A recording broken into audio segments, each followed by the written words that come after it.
Chapter 4 और 5 में जोरियन ने ये समझ लिया था कि वो एक टाइम लूप में फंस चुका है, लेकिन चैप्टर 6 और चैप्टर 7 में कहानी एक नया मोड़ लेती है।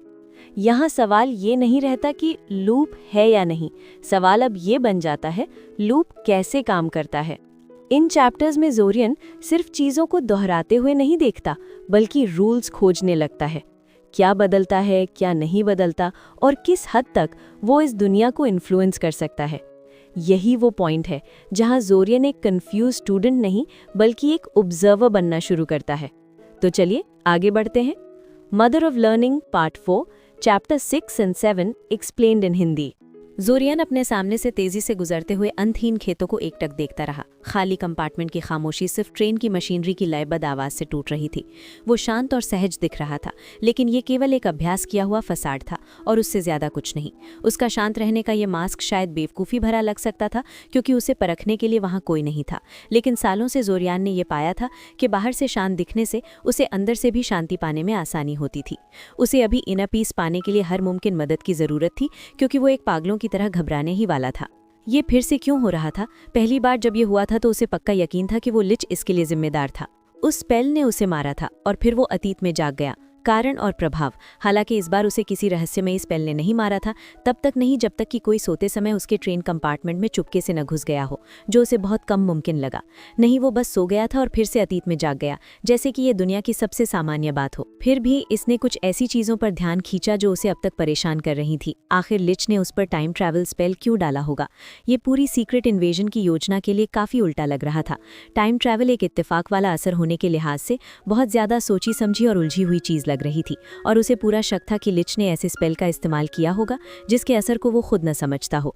यहाँ तक कि उसके जैसा एक नियोफाइट भी जानता था कि बिना काबू वाले माहौल में ऐसे स्पेल का इस्तेमाल करना कितना बुरा विचार है जिसे आप नहीं समझते।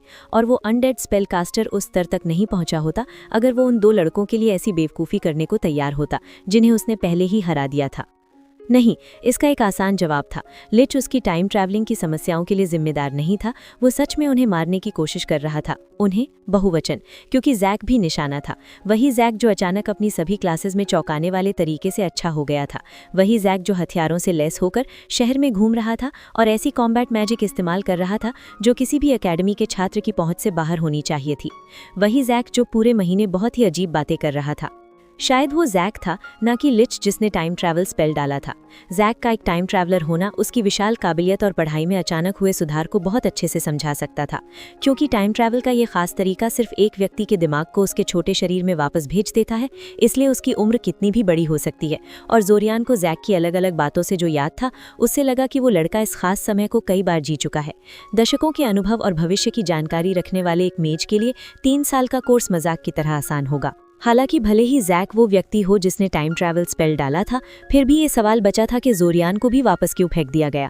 ये आसानी से एक इत्तेफाक हो सकता था। वो जानता था कि किसी मेज को पकड़ना जब वो टेलीपोर्ट स्पेल डाल रहा हो आपको भी साथ खींच लेगा, और वे बुनियादी तौर पर एक दूसरे से उलझे हुए थे। लेकिन इससे ये समझ नहीं आया कि जोरियन इस महीने को दूसरी बार क्यों दोहरा रहा था। जैक पूरे महीने गायब रहा था और इसलिए उसे जोरियन पर कुछ भी डालने का मौका नहीं मिला था। वो नहीं जानता था कि क्या सोचे। उम्मीद है कि इस बार जैक सवाल जवाब के लिए मौजूद होगा। अब कोर्सा में रुक रहे हैं। मैं दोहराता हूँ, अब कोर्सा में रुक रहे हैं। धन्यवाद। क्या इतनी जल्दी? खिड़की से बाहर नजर डालने पर उस ट्रेडिंग हब पर पहुंचने की पुष्टि करने वाली जानी पहचानी सफेद पट्टी दिखाई दी। वो आधा ललचाया हुआ था कि ट्रेन से उतर जाए और पूरा महीना मौज मस्ती करने और इस टाइम ट्रैवल के चक्कर को भूलने की कोशिश करे, लेकिन उसने जल्दी ही इसे खारिज कर दिया। स्कूल के साल की शुरुआत को इस तरह छोड़ देना बहुत गैर जिम्मेदार और खुद को नुकसान पहुंचाने वाला था। भले ही क्लासेस के एक जैसे महीने से दोबारा गुजरना बिल्कुल भी अच्छा नहीं लग रहा था। जाहिर है कि इस बात की संभावना थी कि उसे तीसरी बार अतीत में वापस फेंक दिया जाए, लेकिन उसे इस पर भरोसा नहीं करना चाहिए था। आखिर ऐसा कोई तरीका नहीं था कि वो स्पेल उसे हमेशा के लिए वापस भेजता रहे। उसे कभी ना कभी मैना खत्म करना ही था, शायद जल्दी ही, क्योंकि टाइम ट्रैवल काफी ऊंचे स्तर का जादू होना चाहिए। सही है ना? जोरियन अपने ख्यालों से बाहर आया और आखिरकार उस लड़के पर ध्यान दिया जो उसके कंपार्टमेंट में झांक रहा था। उसने भौहें से कोड़ी।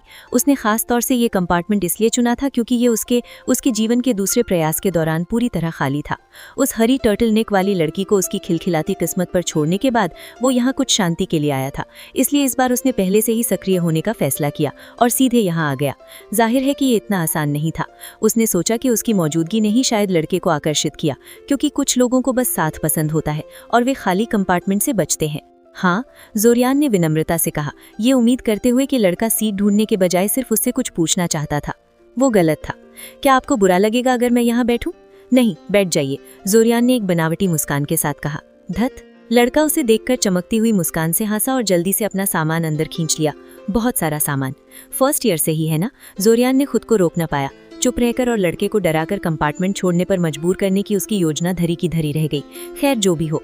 हाँ, लड़के ने माना। आपको कैसे पता? तुम्हारा सामान, जोरियान ने टिप्पणी की। क्या तुम्हें एहसास है कि एकेडमी का मैदान मुख्य स्टेशन से काफी दूर है? जब तक तुम वहां पहुंचोगे तुम्हारे हाथ टूट जाएंगे। लड़के ने पलकें झपकाई।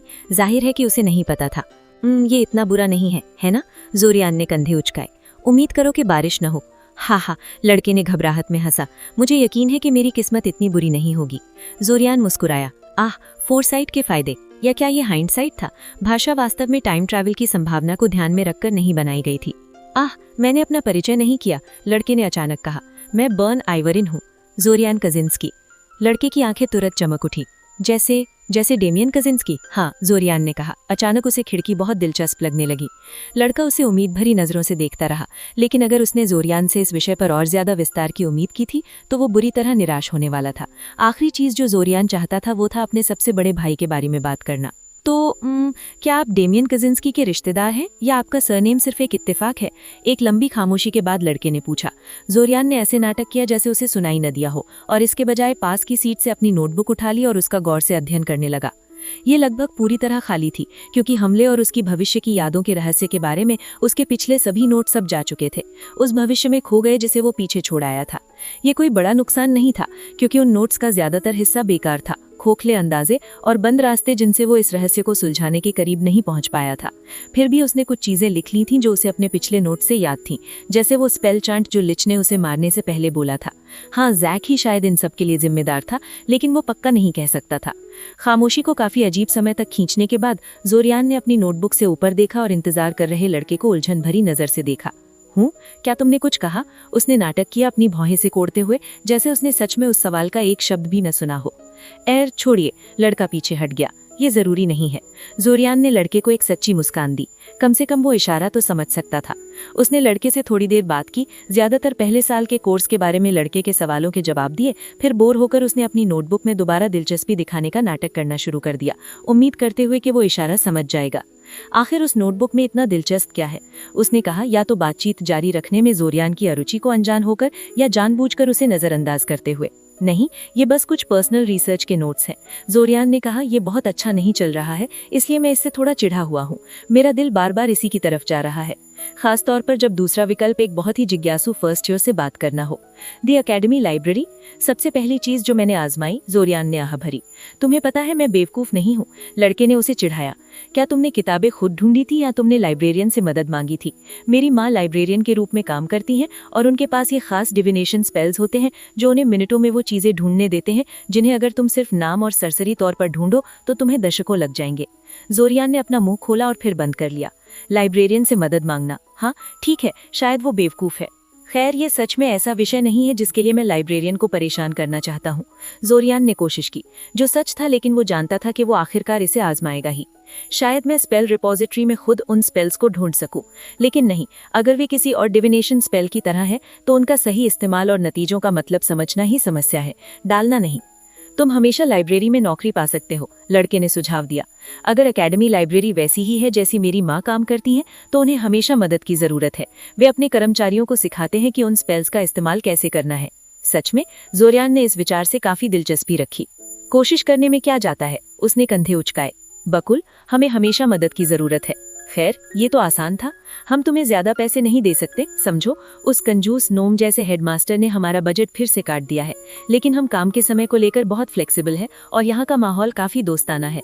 जोरियन इंतजार करता रहा कि कब लाइब्रेरियन चुप होगी। पहली नजर में वो एक साधारण मध्यम उम्र की औरत लग रही थी, लेकिन जैसे ही उसने बोलना शुरू किया उसे एहसास हुआ कि उसका हुलिया काफी धोखा देने वाला था। वो काफी खुशमिजाज थी और उसमें एक अजीब सी ऊर्जा थी। उसके पास खड़े होने से ही जोरियन को वैसा ही दबाव महसूस हो रहा था जैसा भीड़ में फंसने पर होता है, और उसे पीछे हटने की अपनी इच्छा को काबू में करना पड़ा, जैसे किसी भयंकर आग से दूर जा रहा हो। मुझे लगता है कि आपको काम के लिए ज्यादा ऑफर नहीं मिलते होंगे, है ना? जोरियन ने कोशिश की। ऐसा क्यों है? क्या लोगों को ऐसी जगह काम करने के लिए जी तोड़ मेहनत नहीं करनी चाहिए? ये काफी मशहूर लाइब्रेरी है, वो फुफकारी, और जोरियन कसम खा सकता था कि उस साधारण सी आवाज में उसे थोड़ी कड़वाहट और तिरस्कार महसूस हुआ। अकेडमी के नियम हमें सिर्फ उन्हीं लोगों को काम पर रखने की इजाजत देते हैं जो फर्स्ट सर्कल मेजेस या उससे ऊपर के हों। ज्यादातर ग्रेजुएट्स के पास इससे बेहतर पैसे वाले और शानदार विकल्प होते हैं।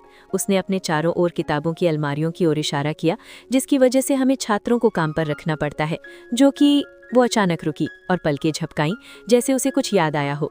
लेकिन खैर, ये सब छोड़ो, उसने ताली बजाते हुए और उसे मुस्कुराते हुए कहा, आज से तुम लाइब्रेरी के सहायकों में से एक हो। बधाई हो। अगर तुम्हारा कोई सवाल हो तो मुझे जवाब देने में खुशी होगी। ये सिर्फ जोरियन की जबरदस्त हिम्मत ही थी जिसने उसे आंखें घुमाने से रोक लिया। उसने कभी किसी चीज के लिए हाँ नहीं कहा था, बस नौकरी की संभावना के बारे में पूछा था, और वो यकीनन ये बात जानती थी। लेकिन जो भी हो, उसे वो नौकरी चाहिए थी, और सिर्फ इसलिए नहीं कि वो कुछ नए स्पेल्स सीखना चाहता था और लिच के मंत्र का अनुवाद करना चाहता था। उसे शक था कि लाइब्रेरी के कर्मचारियों को लाइब्रेरी के उन हिस्सों तक पहुंच मिलती होगी जो आमतौर पर एक फर्स्ट सर्कल मेज के रूप में उसके लिए बंद होते, और ये मौका वो नहीं छोड़ सकता था। पहला सवाल, जोरियन ने कहा, मुझे काम पर कितनी बार आना होगा? वो एक पल के लिए हैरान होकर पलकें झपकाने लगी। उसे यकीनन उम्मीद थी कि वो उसकी मनमानी का विरोध करेगा। खैर, तुम कब आ सकते हो? क्लास, पढ़ाई का समय और बाकी जिम्मेदारियों के बीच हमारे ज्यादातर छात्र कर्मचारी हफ्ते में 1 या 2 बार काम करते हैं। तुम इसके लिए कितना समय निकाल सकते हो? अभी के लिए क्लासेस काफी आसान हैं, जोरियन ने कहा। हम ज्यादातर दूसरे साल का रिवीजन ही कर रहे हैं, जो मुझे अपनी हथेली की तरह याद है। अचानक होने वाले कामों के लिए एक दिन छोड़कर मैं यहाँ हफ्ते में 4 बार आ सकता हूँ। अगर आपको जरूरत हो तो मेरे सप्ताहांत भी ज्यादातर खाली ही हैं। जोरियन ने मन ही मन खुद को कोसा। अभी तो क्लासेस शुरू भी नहीं हुई थी, तो उसे कैसे पता कि उनमें क्या होगा? खुशकिस्मती से लाइब्रेरियन ने उसे इस बात पर नहीं टोका।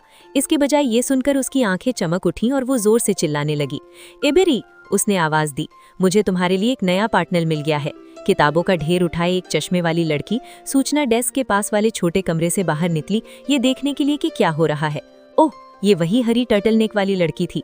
उसने अभी भी वही पहनी थी जिसके साथ उसने ट्रेन का डिब्बा साझा किया था। बस फर्क ये था कि इस बार उसने ट्रेन की दूसरी तरफ सीट चुनी थी, इसलिए वो ट्रेन में कभी नहीं मिले। खैर, शायद इससे कोई फर्क नहीं पड़ता। जो भी हो, मुझे लगता है कि कुछ परिचय होना चाहिए, किरिथिशली ने कहा। मैं किरिथिशली कोरेसोवा हूँ, इस जगह की कुछ असली लाइब्रेरियन में से एक। ये प्यारी लड़की, उसने उस टर्टल नेक वाली लड़की की ओर इशारा किया, जो तारीफ सुनकर शर्मा गई और असहज होकर किताबों के ढेर को और कसकर पकड़ लिया। हमारी यहाँ की छोटी मेहनती मधुमक्खी इबरी एम्बर कोम्ब है। इबरी पिछले साल से यहाँ काम कर रही है और मुझे नहीं पता कि मैं उसके बिना क्या करती। इबरी, ये जोरियन काजिंस्की है। लड़की अचानक ये सुनकर चौंक गई। काजिंस्की?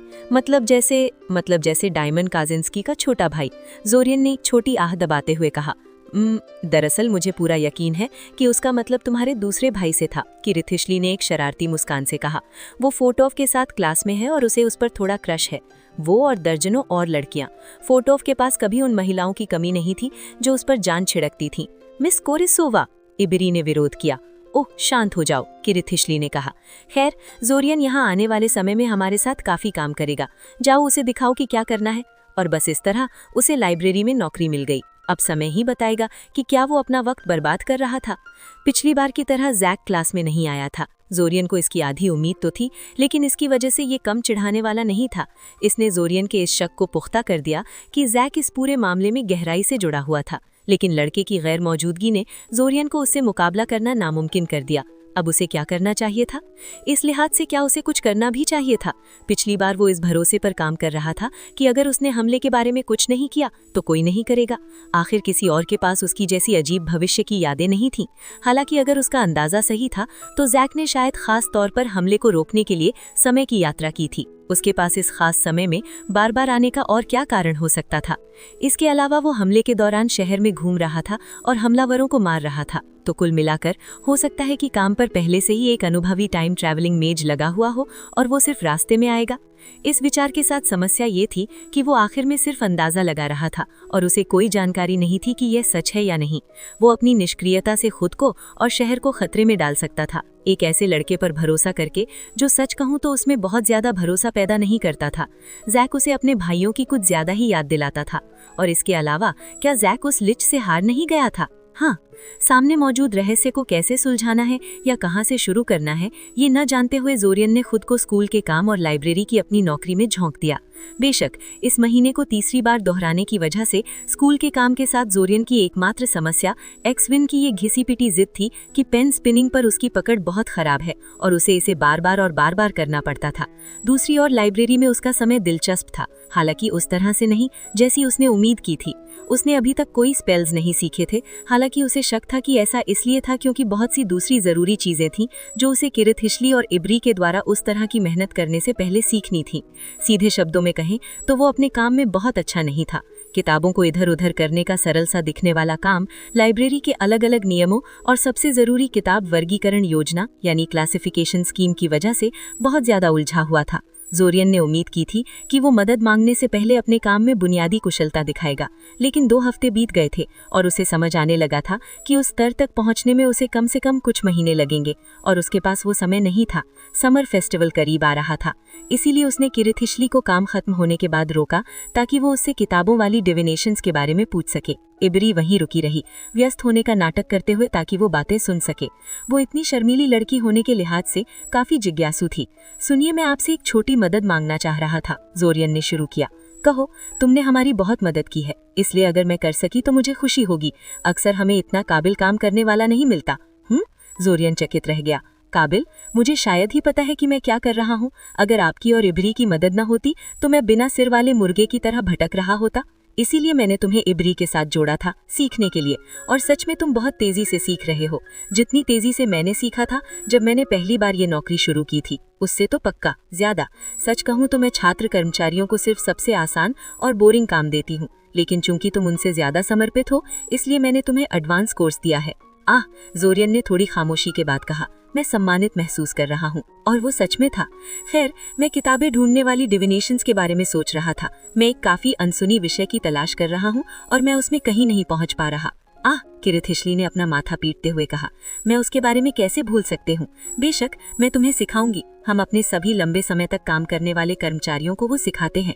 हालांकि उनका उपयोग करना थोड़ा मुश्किल है, इसलिए उन्हें ठीक से उपयोग करना सीखने में थोड़ा समय लगेगा। इब्री तुम्हें दिखाएगी कि कैसे।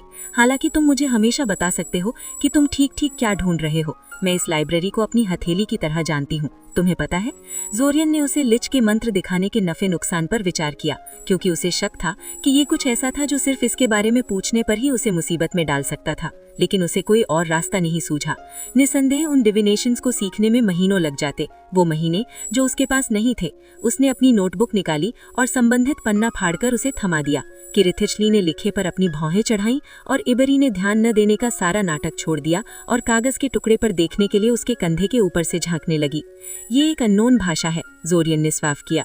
मुझे सच में ये भी नहीं पता कि ये कौन सी भाषा है। मुश्किल है, किरिथ हिशली ने टिप्पणी की। किसी अनजाने शब्द के उच्चारण के आधार पर लिखित संदर्भ ढूंढना एक बहुत बड़ा काम है, यहाँ तक कि डिविनेशंस के साथ भी। अगर ये इतना जरूरी है तो तुम्हें बस भाषाओं के किसी विशेषज्ञ से मदद लेनी चाहिए। तुम्हें ज़ेनोमिर को आजमाना चाहिए, इब्री ने बीच में कहा।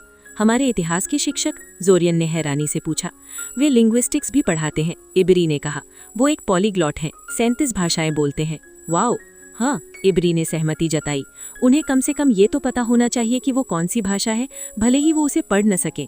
अगर तुम उनसे अच्छे से बात करो तो वो काफ़ी मददगार हैं। मुझे नहीं लगता कि वो तुम्हें मना करेंगे। दिलचस्प है। मिस्टर काजिंस्की, मैं आपके लिए क्या कर सकता हूँ? ज़ेनोमिर ओल्गाई बूढ़े थे, बहुत बूढ़े। उन्होंने नीले चोगे पहने थे, असली चोगे, पुराने जमाने के जादूगरों की तरह, और उनकी सफ़ेद दाढ़ी बहुत कायदे से संवारी हुई थी।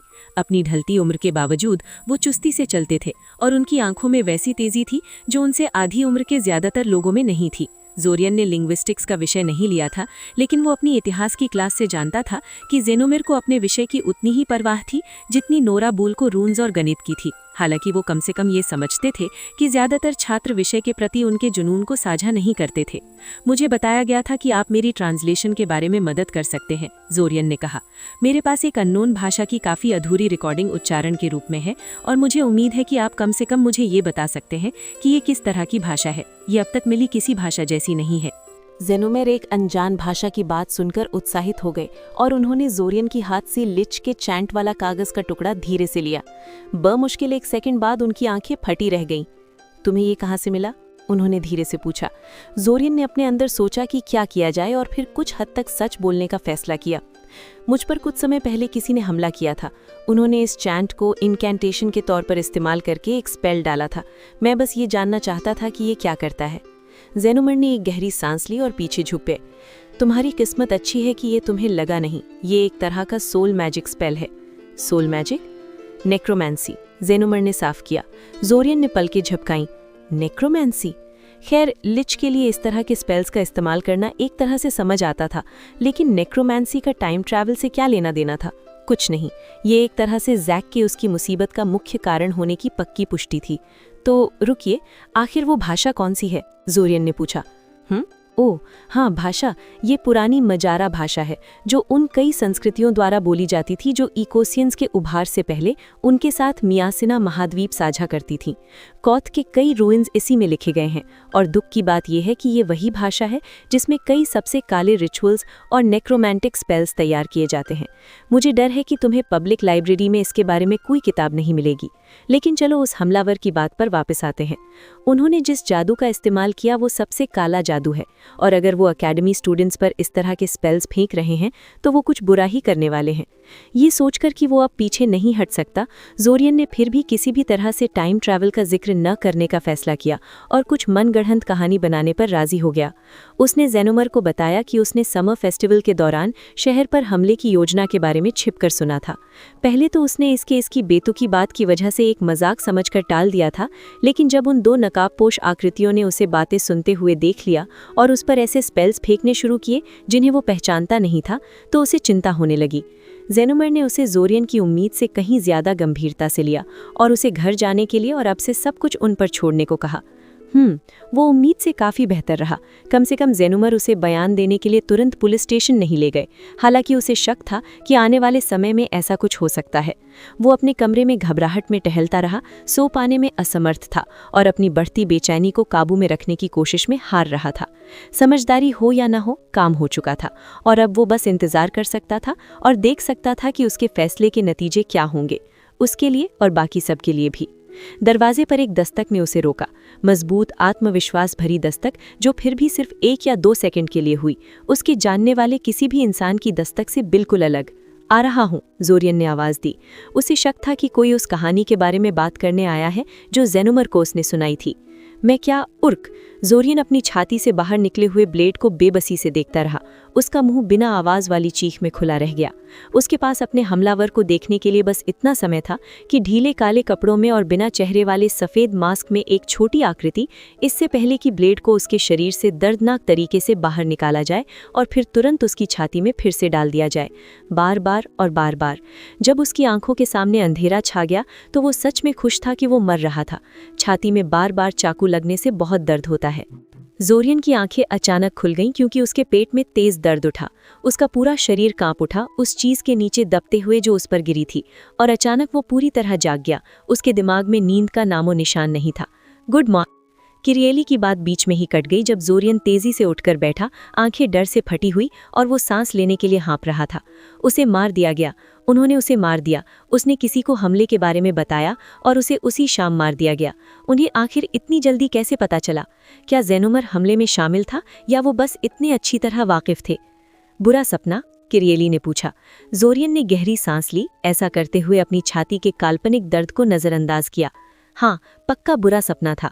जोरियन को पता था कि उसे इस बात पर ध्यान देना चाहिए जो इल्सा कह रही थी, लेकिन उसका दिमाग जो हुआ था उसी पर अटका रह गया। पीछे मुड़कर देखने पर उसे इस खास मोड़ पर इतना हैरान नहीं होना चाहिए था। इस स्तर के हमले को कुछ बड़ी अंदरूनी मदद के बिना गुप्त नहीं रखा जा सकता, इसलिए जाहिर है कि वो उनके बारे में अलार्म बजाने वाले किसी भी इंसान का पता लगा लेंगे। और इसके अलावा अगर हमले को रोकने का इतना आसान समाधान पुलिस को खबर देना था तो यकीनन जैक ने इसे पहले ही कर दिया होता और जोरियन तीसरी बार इस महीने को नहीं दोहरा रहा होता। हालांकि वो इन रीस्टार्ट्स के लिए मन में एक सम्मान पैदा करने लगा था। ये दूसरी बार था कि वो मरा था और वो इस महीने से सिर्फ 3 बार गुजरा था। वो मरने की तरफ काफी प्रवृत्त लग रहा था। क्या जैक ने ऐसा कुछ नहीं कहा था कि वो हमेशा उस शुरुआती गोलाबारी में उड़ जाता है जब तक कि वो इसके बारे में कुछ न करे? वो वापस असली दुनिया में लौट आया जब उसे एहसास हुआ कि इल्सा ने बोलना बंद कर दिया था और उसे गौर से देख रही थी। उसने उसे एक सवालिया नजर दी। क्या तुम बिल्कुल ठीक हो? उसने पूछा और जोरियन ने ध्यान दिया कि वो उसके हाथों की ओर देख रही थी। वो क्यों? ओह, उसके हाथ कांप रहे थे। वो शायद काफी पीला भी पड़ गया होगा अगर उसके हाथों की चमड़ी से कोई अंदाजा लगाया जाए। उसने अपने हाथों को कुछ बार आपस में रगड़ा और फिर उन पर नियंत्रण पाने के लिए मुट्ठियां भींच लीं। पूरी तरह नहीं, जोरियन ने अदना किया, लेकिन मैं ठीक हो जाऊंगा। आपको इसके बारे में चिंता करने की जरूरत नहीं है। उसने उसे 1 सेकंड और देखा और फिर सिर हिला दिया। ठीक है, क्या तुम चाहते हो कि मैं तुम्हें अकेडमी तक टेलीपोर्ट कर दूं? जिस हालत में तुम हो मुझे नहीं लगता कि ट्रेन का सफर तुम्हारे लिए बहुत अच्छा होगा। जोरियन ने पलकें झपकाईं, समझ नहीं आया कि क्या कहे। वो हमेशा से ही ट्रेन के सफर से नफरत करता था, इसलिए इस तरह का ऑफर इस समय किसी ईश्वरीय मदद जैसा था। लेकिन क्यों? मैं आपको परेशान नहीं करना चाहता, उसने कोशिश की। चिंता मत करो, मैं वैसे भी वहां जा रही थी। ये कम से कम इतना तो है जो मैं तुम्हारे पास इतनी देर से पहुंचने और तुमसे तुम्हारे मेंटर चुनने का हक छीनने के लिए कर सकती हूँ। खैर, ये बात तो सच थी, विम वाकई एक भयानक बेकार मेंटर था। जोरियन ने माँ को ये बताने के लिए माफी मांगी कि वो जा रहा था, जिसमें उसकी राय में बहुत ज्यादा समय लगा क्योंकि माँ ने टेलीपोर्टेशन के बारे में सवालों की झड़ी लगा दी थी। अचानक उसकी सुरक्षा को लेकर चिंतित हो गई थी। इससे पहले कि उसने अपना सामान उठाया और इल्सा के पीछे बाहर निकला, वो सच में थोड़ा उत्साहित था क्योंकि उसने पहले कभी टेलीपोर्ट नहीं किया था। वो और भी उत्साहित होता, लेकिन चाकू से गोदकर मारे जाने की याद अभी भी ताजा थी, जिससे उसका उत्साह थोड़ा कम हो गया था। तैयार हो? उसने पूछा। उसने सिर हिलाया।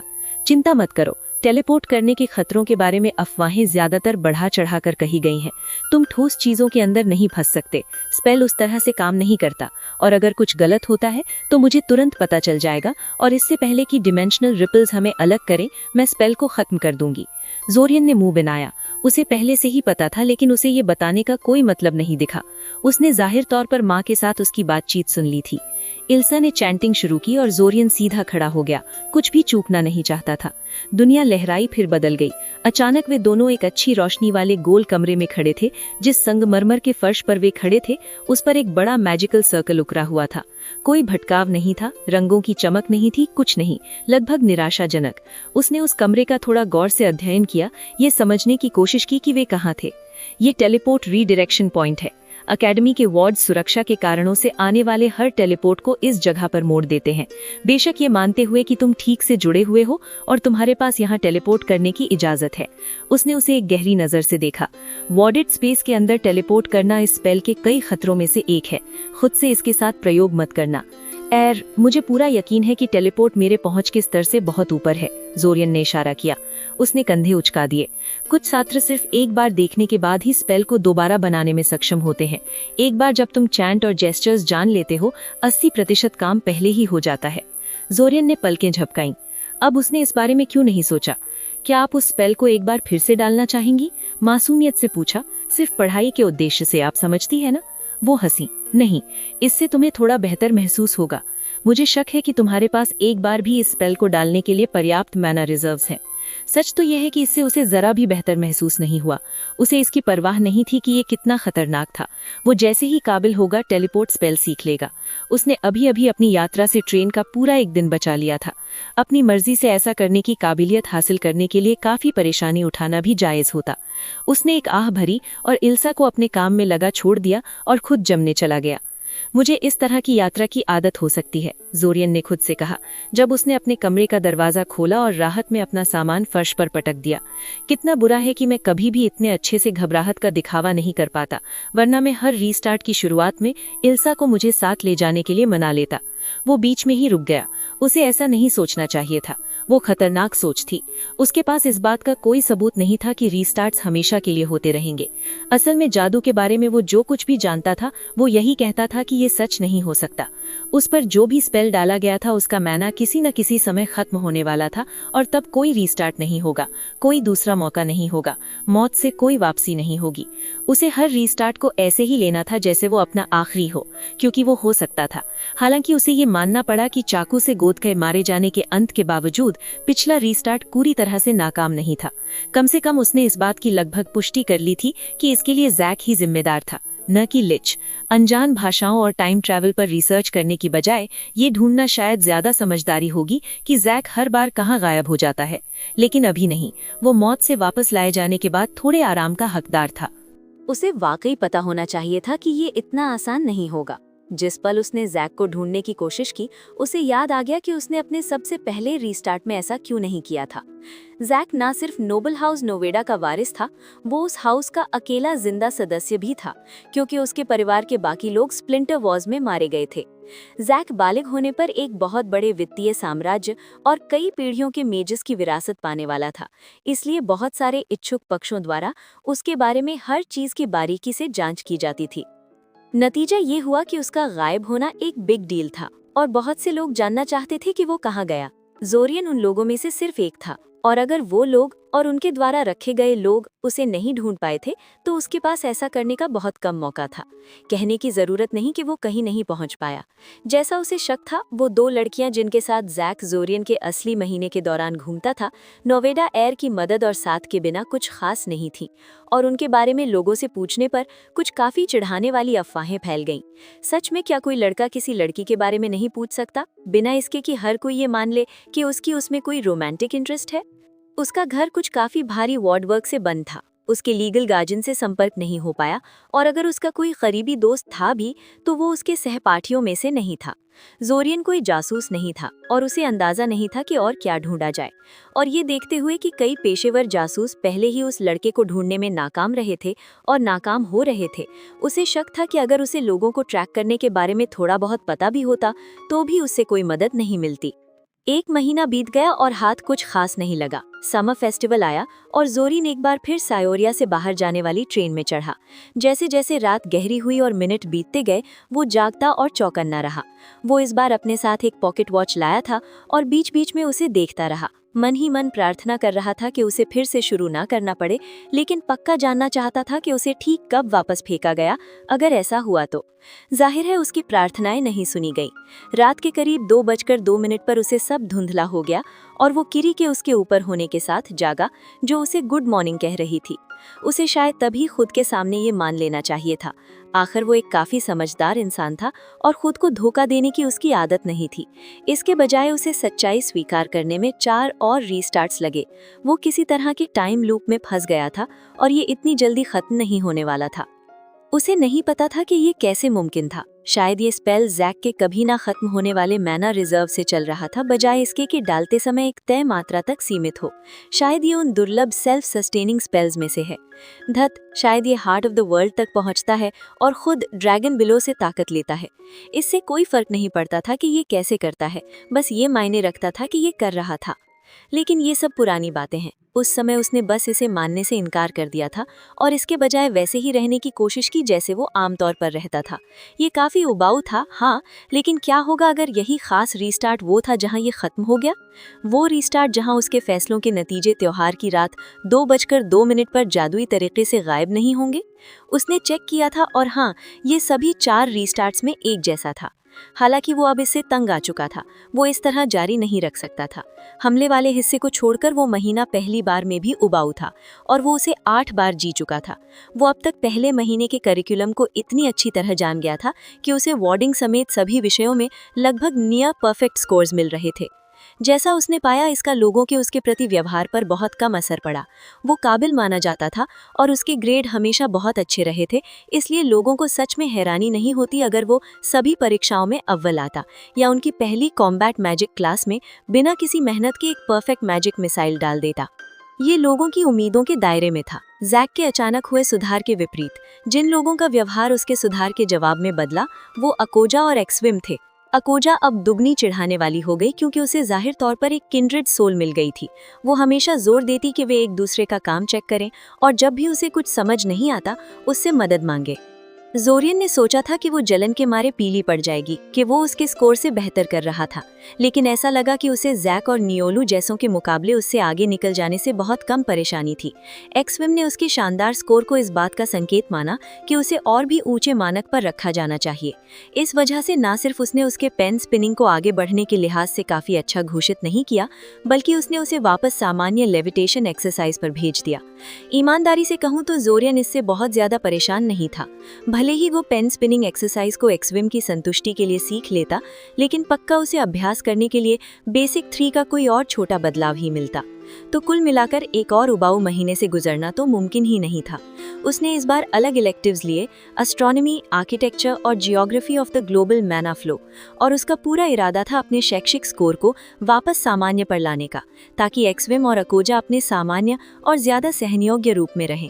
उसने अपने खुद के निजी शोध पर ध्यान देने के लिए काफी समय लेने वाले कई होमवर्क प्रोजेक्ट्स को छोड़ने का भी इरादा किया, और वो अपनी बचत का एक बड़ा हिस्सा एल्केमिकल सप्लाईज पर खर्च करने वाला था। अगर ये रीस्टार्ट आखिरी वाला हुआ तो उसे काफी परेशानी होगी, लेकिन ये दुनिया का अंत नहीं होगा, और उसे शक था कि हमले के बाद होने वाली उथल-पुथल से कई सामान्य चिंताएं बेकार हो जाएंगी। फिर वो स्कूल के पहले दिन एसेंशियल इन्वोकेशंस क्लासरूम में गया और उसे एहसास हुआ कि उसे अपनी योजनाओं में बदलाव करना होगा। जैक आखिरकार क्लास में वापस आ गया था। शुरुआत में जोरियन ने उस पर ध्यान भी नहीं दिया था। ये अपने आप में एक ध्यान देने वाली बात थी, क्योंकि जैक ऐसा इंसान नहीं था जिसे नज़रअंदाज करना आसान हो। उस लड़के को सबका ध्यान खींचना पसंद था, और ऐसा लगता था कि उसे शांत और चुप बैठने में दिक्कत होती थी। ये बात तब भी वैसी ही रही जब जैक अचानक से एक अजीब तरह का टाइम ट्रैवलर बन गया। लेकिन आज आमतौर पर जोर जोर से बोलने वाला और जोश से भरा वो लड़का डरावने तरीके से चुप था। उसने पीछे बैठने की अपनी पुरानी आदत छोड़कर क्लास की सामने वाली सीट चुनी थी। अगर उसके इस अजीब बर्ताव की वजह से लोग उसे बार बार मुड़कर नहीं देख रहे होते तो जोरियन शायद उसे नजरअंदाज ही कर देता। वो उस लड़के को आखिरकार क्लास में मौजूद देखकर इतना हैरान था कि पल भर के लिए अपनी जगह पर ही थम गया और क्लास के बीच में एक बेवकूफ की तरह खड़ा रहा। फिर थोड़ी देर सोचने के बाद वो अपनी इस उलझन की असली वजह की तरफ बढ़ने लगा। उसका पहला इरादा तो यही था कि सीधे उस लड़के के पास जाए और उसे किसी सुनसान कोने में ले जाकर सब कुछ साफ साफ पूछ ले, लेकिन जैक की हालत देखकर वो रुक गया। जैक की त्वचा पीली और बेजान लग रही थी, और वो एक सेहतमंद इंसान के मुकाबले बहुत तेज और हल्की सांसें ले रहा था। वो बीमार लग रहा था। इस बारे में थोड़ा और ध्यान से सोचने पर उस लड़के के पास सीधे जाना एक लापरवाही भरा और शायद खतरनाक फैसला हो सकता था। लिच से हारने वाली बात को अलग रखें तो जैक जोरियन से बहुत ज्यादा ताकतवर था, और जोरियन को अंदाजा नहीं था कि अगर उस लड़के को पता चला कि उसके टाइम ट्रैवलिंग के सफर में कोई और भी साथ जुड़ा हुआ है तो वो कैसी प्रतिक्रिया देगा। हालांकि उसे कभी ना कभी तो उसका सामना करना ही था, इसलिए उसने कम से कम उस लड़के से मामूली संपर्क बनाने का पूरा मन बना लिया था। उसने क्लास के सामने वाले हिस्से पर नजर दौड़ाई, जैक के पास कोई खाली सीट ढूंढने के लिए, ताकि वो लेक्चर के दौरान उस पर नजर रख सके। उसे ज्यादा मेहनत नहीं करनी पड़ी। जैक ब्रायम के बहुत पास बैठा था और ब्रायम के आसपास की हर सीट खाली थी। इसकी वजह समझना आसान था। लोग उस गुस्से में दिखने वाले फायर ड्रेक के पास जाने से कतरा रहे थे जिसे उसने पकड़ रखा था। भविष्य की जानकारी रखने वाले एक इंसान के तौर पर जोरियन जानता था कि उनका डर वाजिब था। हालांकि उस छोटे फायर ड्रेक ने किसी को जलाया नहीं था, और कभी-कभी जोरियन सोचता था कि ये उस ड्रेक के छोटा होने और काबिलियत की कमी की वजह से था, या फिर उसके खुद पर काबू रखने की वजह से। लेकिन वो काटने और नोचने में जरा भी नहीं हिचकिचाता था, और ये कहना मुश्किल था कि उसे किस बात पर गुस्सा आ जाए। खुशनसीबी से ऐसा लगा कि वो जोरियन को बाकी लोगों के मुकाबले बेहतर तरीके से झेल पा रहा था। इसलिए वो बस ब्रायम के बगल वाली सीट पर धप से बैठ गया और उस जीव के फुफकारने को एक गुस्से वाली नजर से चुप करा दिया। वो उस फायर ड्रेक की आंखों में तब तक देखता रहा जब तक कि उसने अपना सिर नहीं घुमा लिया और उसे अकेला नहीं छोड़ दिया। वाह, तुमने तो उसे पल भर में चुप करा दिया, ब्रायम ने कहा। काश मैं उसे इतनी आसानी से काबू कर पाता। उस फायर ड्रेक ने ब्रायम के चेहरे के सामने हवा में अपने जबड़े चलाए, जिससे वो लड़का घबराकर पीछे हट गया। ब्रायम चिढ़कर फुफकारा और जाहिर तौर पर उसने बात वहीं छोड़ दी। जोरियन ने पहली बार ऐसा नहीं सोचा था कि वो जीव वाकई कितना समझदार था। फिर सामान्य दिखने की पूरी कोशिश करते हुए जोरियन अपनी सीट से थोड़ी दूर बैठे जैक की तरफ मुड़ा। तुम्हारी हालत बहुत खराब लग रही है, जोरियन ने कहा। जैक कराहा उठा और उसने अपना चेहरा अपने हाथों में छिपा लिया। मुझे महसूस भी बहुत खराब हो रहा है, वो दर्द में बोला। उस हड्डियों के ढेर ने मेरे साथ क्या किया? जोरियन का दिल तेज धड़कने लगा। जोरियन ने यकीनन ये उम्मीद की होगी कि उसकी बात को एक मुहावरे समझकर नजरअंदाज कर दिया जाएगा, लेकिन जोरियन के लिए ये पक्की पुष्टि थी कि जैक भी एक टाइम ट्रैवलर था। ये अंदाजा लगाने के लिए किसी मेहनत की जरूरत नहीं थी कि वो रहस्यमयी हड्डियों का ढेर कौन या क्या था। अब वो जैक से ज्यादा बात कैसे करवा सकता था बिना ये बताए कि उसे जरूरत से ज्यादा पता है? हड्डियों का ढेर? जोरियन ने पूछा उत्सुकता आवाज में। जैक ने जवाब देने के लिए मुंह ही खोला ही था कि ठीक उसी पल इल्सा ने क्लास में आने का फैसला किया और जैक ने बात टाल दी। जोरियन को खुद को इल्सा को घूरने से रोकना पड़ा जब वो उसे देखकर मुस्कुराई। क्या वो कुछ मिनट और इंतजार नहीं कर सकती थी? जोरियन की आंतरिक बड़बड़ाहट से बेखबर इल्सा ने मौजूद छात्रों की लिस्ट ली और अपना परिचय देना शुरू किया। ये ऐसी कोई चीज नहीं थी जिसे जोरियन ने पहले ही 8 बार न सुना हो, इसलिए उसने उसे नजरअंदाज किया और अपना ध्यान जैक पर रखने और उससे जानकारी निकालने की योजना बनाने में लगा दिया। अचानक उसे एहसास हुआ कि इल्सा ने बोलना बंद कर दिया था और वो उसकी तरफ देख रही थी। कुछ पलों बाद उसे एहसास हुआ कि वो जैक की तरफ देख रही थी। मिस्टर नोवेडा, आप काफी बीमार लग रहे हैं। कृपया मुझे बताइए कि आप मेरी क्लास में हैंगओवर के साथ तो नहीं आए हैं? पूरी क्लास हंसने लगी और जैक दर्द से सिकुड़ गया। या तो उस हालत में उसे तेज शोर से परेशानी थी या फिर उसने इल्सा के सवाल में चिड़चिड़ाहट को महसूस किया था। जो भी हो, उसने खुद को जल्दी संभाल लिया। हैंगओवर नहीं है, जैक ने विरोध किया। मैं बस ऐसे ही जागा था, मैं कसम खाता हूँ। और आपको लगा कि इस हालत में क्लास में आना एक अच्छा विचार था, क्यों? ईमानदारी से मुझे नहीं लगता था कि ये इतनी देर तक रहेगा। मुझे लगा था कि 1-2 घंटे में ठीक हो जाएगा, जैक ने झेंपते हुए कहा। जोरियन ने भौहें सिकोड़ी। अगर ये बीमारी उस स्पेल का नतीजा था जिसे उस शाम लिच ने हम दोनों पर चलाया था और जैक यकीनन ऐसा ही सोच रहा था, तो इसका मतलब ये होगा कि जैक पिछले 8 महीनों से इसका असर झेल रहा था, क्योंकि वो इतने समय से गायब था। जैक को ऐसी गंभीर हालत के 1-2 घंटे में ठीक हो जाने की उम्मीद क्यों थी? इन सब बातों में कोई सीधे जवाब क्यों नहीं मिल सकते थे? खैर, ये ठीक नहीं हुआ, इल्सा ने अपनी बात खत्म की। हालांकि मैं आपकी पढ़ाई के प्रति लगन की कद्र करती हूँ, जोरियन ने पीछे से आंखों को साफ तौर पर चिढ़ते हुए सुना, पर मैं जोर देकर कहूंगी कि आप घर जाएं या किसी हीलर को दिखाएं। आप ऐसे लग रहे हैं जैसे किसी भी पल गिर जाएंगे। इससे पहले कि जैक कुछ कह पाता, जोरियन अपनी सीट से उठ खड़ा हुआ। मैं इसे घर पहुंचा दूंगा टीचर, उसने कहा। जैक ने उसे हैरानी से देखा, लेकिन इल्सा ने बस सिर हिलाया और उन्हें जाने के लिए कह दिया। जोरियन ने अपना बैग उठाया और जैक को साथ लेकर बाहर निकल गया। वो खुद से काफी खुश था। उसे जैक से अकेले में बात करने का एक वाजिब बहाना मिल गया था और उस क्लास को छोड़ने की इजाजत भी मिल गई थी जिसे वो अब तक 8 बार देख चुका था। क्या कोई जीत इससे ज्यादा पूरी हो सकती थी? तुम्हें ऐसा करने की जरूरत नहीं थी, तुम्हें पता है ना, जैक ने कहा, उसके पीछे पीछे चलते हुए। मैं अपने आप घर जा सकता हूँ, मैं इतना बीमार महसूस नहीं कर रहा हूँ। लेकिन अगर मैंने ऐसा नहीं किया होता तो मुझे 2 घंटे तक वही बोरिंग रिवीजन सुनना पड़ता, जोरियन ने कहा। जैक हंसा, लेकिन उसकी हंसी जल्द ही एक दर्दनाक खांसी में बदल गई। धत, वो हांफने लगा। उसने सच में मेरी हालत खराब कर दी है। ये कौन है जिसका तुम बार बार जिक्र कर रहे हो? जोरियन ने कुरेदा। ये जरूरी नहीं है, जैक बुदबुदाया। उसने एक गहरी सांस ली और जोरियन को एक परखने वाली नजर से देखा। हे, क्या कैफेटेरिया चलकर कुछ खाने का मन है? तुम्हें लगता है कि तुम्हारा पेट इसे झेल पाएगा? बिल्कुल, जैक ने सिर हिलाया। मुझे बहुत भूख लगी है। जोरियन ने कंधे उचकाए और जैक को आगे चलने का इशारा किया। इस तरह जोरियन खुद को अपनी टाइम ट्रैवलिंग की समस्या की वजह के साथ एक मेज साझा करते हुए पाता है और बातचीत शुरू करने के लिए कोई अच्छा तरीका सोचने की कोशिश करने लगता है। या क्या उसे कुछ दिन इंतजार करना चाहिए ताकि जैक उसके साथ होने की आदत हो जाए? तुम्हें पता है, मुझे ये पूरी स्थिति बहुत मजेदार लग रही है, जैक ने कहा, मुंह भर भर कर नूडल्स खाते हुए और साथ ही बोलने की कोशिश करते हुए। अब ये वाकई मजेदार था। उसकी माँ हमेशा इस बात पर जोर देती थी कि उसे एक रईस की तरह व्यवहार करना चाहिए। अगर उसने कभी जैक की तरह खाने के तौर तरीके अपना लिए तो उन्हें दिल का दौरा पड़ जाएगा। तुम्हारे जैसा एक अच्छा बच्चा एक आवारा लड़के के साथ लंच करने के लिए क्लास छोड़ रहा है। दुनिया कहाँ जा रही है? तुम्हारी माँ क्या कहेंगी अगर वो तुम्हें अभी देख लें? पहली बात तो ये कि मैं क्लास नहीं छोड़ रहा हूँ, मैं तुम्हें घर पहुँचा रहा हूँ, जोरियन ने जैक की आवाज को नजरअंदाज करते हुए कहा। हम बस खाने के लिए रुके हैं ताकि वहां पहुंचने से पहले तुम भूख से गिर न जाओ। और मेरी माँ तो ये देखकर बहुत खुश हो जाएंगी कि मैं किसके साथ लंच कर रहा हूँ और तुरंत भूल जाएंगी कि मुझे क्लास में होना चाहिए था। आह, सामाजिक रुतबा ढूंढने वाली, जैक ने चिढ़े हुए चेहरे के साथ कहा। अब और मत कहो, कम से कम तुम एक लड़के हो, इसलिए वो हमें साथ जोड़ने की कोशिश नहीं करेंगी। खैर, मेरी एक 9 साल की बहन है, उस तरफ मत जाओ, जैक ने चेतावनी दी। ठीक है, जोरियन मान गया। वैसे भी वो उस रास्ते पर आगे नहीं बढ़ना चाहता था। तो क्या तुम मुझे बताने वाले हो कि किसने तुम्हें पीटा है या क्या? तुम मेरी याद से कहीं ज्यादा दखलअंदाज इंसान हो, जैक ने कहा। तुम्हें ऐसा क्यों लगता है कि किसी ने तुम्हें पीटा है? तुम्हारी ये अनजाने में की गई बातें उतनी छिपी हुई नहीं है जितना तुम समझते हो। जो भी हो, जैक ने बात काट दी। मैं कल अपनी एल्केमी सेट के साथ कुछ कर रहा था और बस कुछ अजीब धुआं अंदर चला गया, बस इतनी सी बात है। आह, वो भरोसेमंद कीमियाई अधघटना वाला बहाना, कितना पुराना फिर भी कितना असरदार। जोरियन ने खुद भी इसे कई बार इस्तेमाल किया था। जो भी हो, वो इसे इतनी आसानी से नहीं छोड़ने वाला था। उसने जोखिम उठाने का फैसला किया और लड़के से कोई प्रतिक्रिया लेने की कोशिश की। वो यकीनन कुछ बहुत ही अजीब धुआं रहा होगा। इसके बाद के असर लगभग सोल मैजिक के संपर्क में आने जैसे लग रहे हैं। जोरियन ने जैक से कोई प्रतिक्रिया की उम्मीद की थी, लेकिन उसे जो मिला वो उसकी कल्पना से कहीं ज्यादा तेज था।